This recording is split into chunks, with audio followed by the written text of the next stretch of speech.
शदीद गर्मी में अचानक आंधी, तेज़ बारिशें और आसमानी बिजली की, जिससे कहीं छतें गिरी हैं, कहीं दरख्त, कहीं आग लगी है और कहीं जाने चली गई। पंजाब एक बार फिर कुदरती आफात की जद में आ चुका है। नाज़रीन, महकमा मौसमियात ने कल से 31 मई तक मुल्क के बालाई और वस्ती इलाकों समेत जनूबी पंजाब और बलोचिस्तान के मुख्तलिफ अजला में वक्फे से बारिश और तेज़ हवाओं की पेशगोई की है। महकमा मौसमियात के मुताबिक सूबा पंजाब, खैबर पख्तूनख्वा और सिंध के बेशतर इलाकों में तेज़ हवाओं, बारिश, यालाबारी का इम्कान जाहिर किया जाए। और नाज़रीन, आपको बताते जाएं कि हफ्ते के रोज़ चलने वाली आंधी और बारिश के सबब पंजाब भर में 221 हादसात रिपोर्ट हुए हैं। 12 अफराद जाँ बहक हुए, 153 जख्मी हुए हैं, जिनमें से 98 को फौरी तौर पर अस्पताल मुंतकिल किया गया। सड़कों पर दरख्त गिरे, छतें और दीवारें मुनहदिम हुई। आग लगने के 96 वाक़यात रूनुमा हुए हैं और आसमानी बिजली गिरने के 4 केसेस, जबकि सोलर सिस्टम, साइन बोर्ड्स और बिजली के पोल्स गिरने के 40 से ज़ायद वाक़यात पेश आए हैं। जी बिल्कुल। और इसके साथ साथ ये भी इंकशाफ हुआ है कि पंजाब में आंधी और तूफ़ान के नतीजे में होने वाले 80% नुकसानात की वजह घरों और छतों पर नस्ब सोलर पैनल लगे हुए थे। बिल्कुल। और ये सवाल अब तमाम शिद्दत इख्तियार करता जा रहा है, क्या नाक़िस इंस्टॉलेशन और गैर महफूज सोलर सिस्टम शहरियों के लिए ख़तरा बनते जा रहे हैं?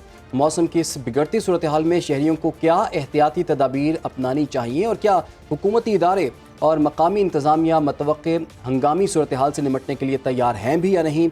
इन तमाम सवालात और मौसम के खतरनाक रुझानात पर बात करेंगे अंजुम नज़ीर ज़ैगम साहब ने। अंजुम साहब, आपके वक्त का बहुत शुक्रिया। अंजुम साहब, हम देख रहे हैं कि मौसम बड़ा शदीद नोयत का इसमें आजकल चल रहा है। बारिश होती है तो शदीद नोयत की होती है, गर्द आलूद हवाएं चल रही हैं, वो भी काफ़ी तेज़ और काफ़ी नुकसान भी हुआ है। इस वक्त ये मौसम की करंटली सिचुएशन क्या है और 31 मई तक जो हम देख रहे हैं एक और स्पेल आने वाला है, उसके लिए क्या एहतियातें ज़रूरी हैं? जी बिल्कुल। जब एक तो मई के महीने में नॉर्मली मई पाकिस्तान का हॉटेस्ट मंथ है और ऑल ड्राइएस्ट मंथ होता है, ताहम इस दौरान जो है जब मगरिबी हवाओं के सिलसिले मुल्क को मुतासिर कर रहे हैं तो इंटेंस हीट की वजह से जो है वो सिस्टम जो भी आ रहे हैं वो भी मजीद विगरस हो रहे हैं। तो आने वाले दिनों में एज सच इतनी एनर्जी तो नहीं होगी जितने प्रीवियस इवेंट में हो चुकी है, क्योंकि एटमॉस्फेयर से मैक्सिमम जो आपकी एनर्जी है वो रिलीज हो चुकी है। उसके बावजूद भी जो हमारा एटमॉस्फेयर है वो इनस्टेबल है, जिसकी वजह से जो है कल से जो सिलसिला शुरू होगा KP के पंजाब, उसमें अक्सर इलाकों में दोबारा आंधी, गरज चमक के साथ बारिश और ज़ालाबारी भी हो सकती है। अच्छा, ये भी बताइएगा अंजुम साहब, शिमाली इलाका जात में कैसा मौसम रहेगा? कराची में क्या मौसम की सूरत हाल रहेगी?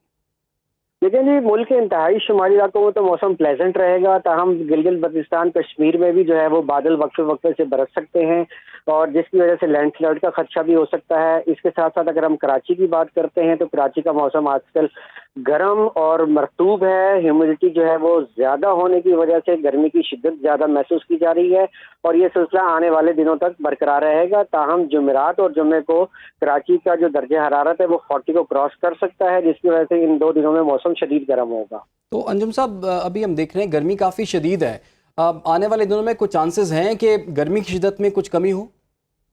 लेकिन जी जब ये बालाई इलाकों में जो और वस्ती पंजाब तक जो ये बारिश का सिलसिला होगा, इसकी वजह से उन इलाकों में तो कुछ दर्जे हरारत में 1 से 2 से 3 डिग्री तक कमी वाक़या हो सकती है। ताहम इस दौरान सिंध में जो है वो सिंध के अक्सर जो इलाके हैं, स्पेशली वस्ती और शुमाली जो डिस्ट्रिक्ट्स हैं, इसमें जो है गर्द आलूद हवाएं चलेंगी, जिसकी वजह से थोड़ा बहुत रिलीफ हो सकता है।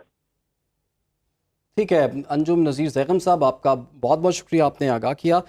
और ख़ास तौर पर वहाँ कि अभी जो रिसेंट एक जो तूफ़ान आया है बाकायदा तौर पर, जिसमें दिन के वक्त रात का समा हमने देखा है और जितना ज़्यादा लोगों का नुकसान हुआ है, बहुत सी कीमती जानें चली गई हैं, लोगों की गाड़ियाँ तबाह हो गई हैं, बहुत तबाह। सोलर पैनल्स खास तौर पर जो छतों पर लगे हुए थे उनका बहुत ज़्यादा नुकसान हुआ है।